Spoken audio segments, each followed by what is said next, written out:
বিসমিল্লাহ রহমানির রহিম। আসসালামু আলাইকুম প্রিয় দর্শক। এই দেখেন কি বানিয়ে ফেললাম, হাতে বানানো কাসুন্দি আর আটা দিয়ে সবজি চাপটি বানিয়ে ফেলেছি।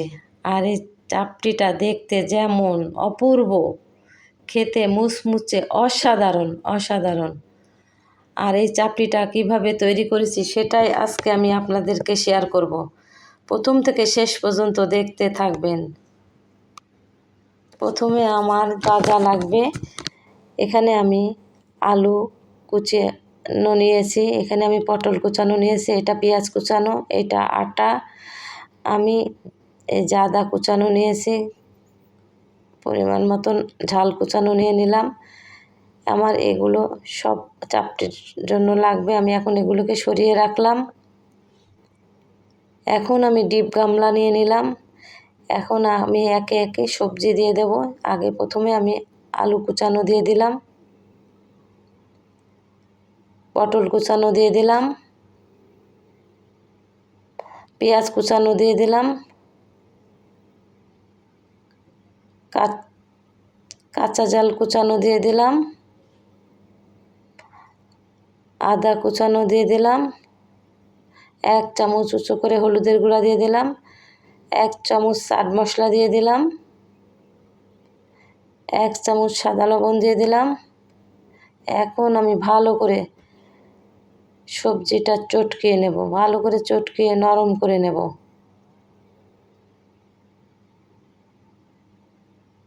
সবজিটা আমার নরম হয়ে গেছে। এই যে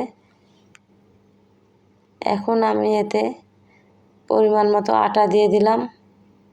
আমি আবারও মেখে নিচ্ছি আটাটা। আমার সব আটাটুকু দিয়ে দিলাম। এখন আমি পরিমাণ মতন একটু পানি দেব, যেহেতু সবজি আলু এগুলো একটু সেদ্ধ হবে, একটু ডোটা আমার নরম করতে হবে। আমি পানি দিয়ে দেখেন কিভাবে নরম করেছি, এরকম নরম করতে হবে। হয়ে গেল আমার ডো মাখানো। আমি এখন একটা সাইডে রেখে দিলাম।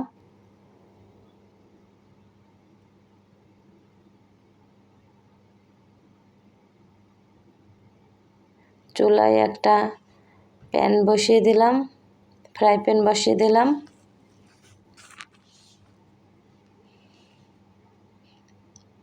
প্যানটা আমার গরম হয়ে এলে আমি তেল ঢেলে দিলাম। তেলটা আমার গরম হয়ে এলে আমি এখানে আটার ডোটা দিয়ে দিলাম।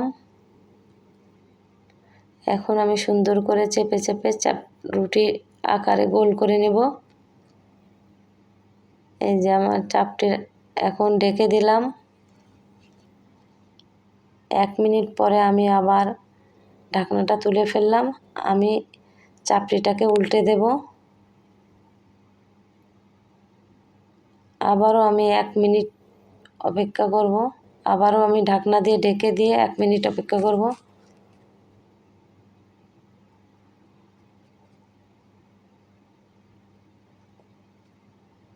এই যে ঢাকনাটা তুলে আমি চাপটিটা আমার হয়ে গেছে। এখন আমি একটা প্লেটে তুলে নেব।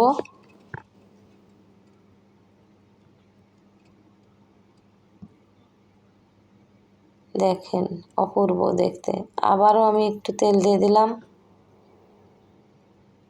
আবারও আমি চাপটির গুঁড়াটা দিয়ে দিলাম।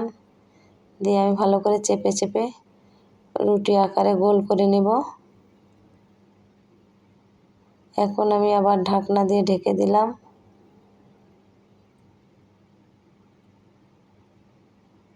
এই যে চাপটিটা আমার উল্টে দেব।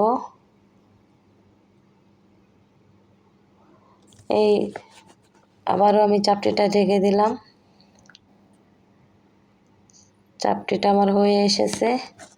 এখন আমি প্লেটে আবারও তুলে নিলাম। দেখতে দেখেন কি অসাধারণ। আপনারা বাসায় এভাবে ট্রাই করবেন।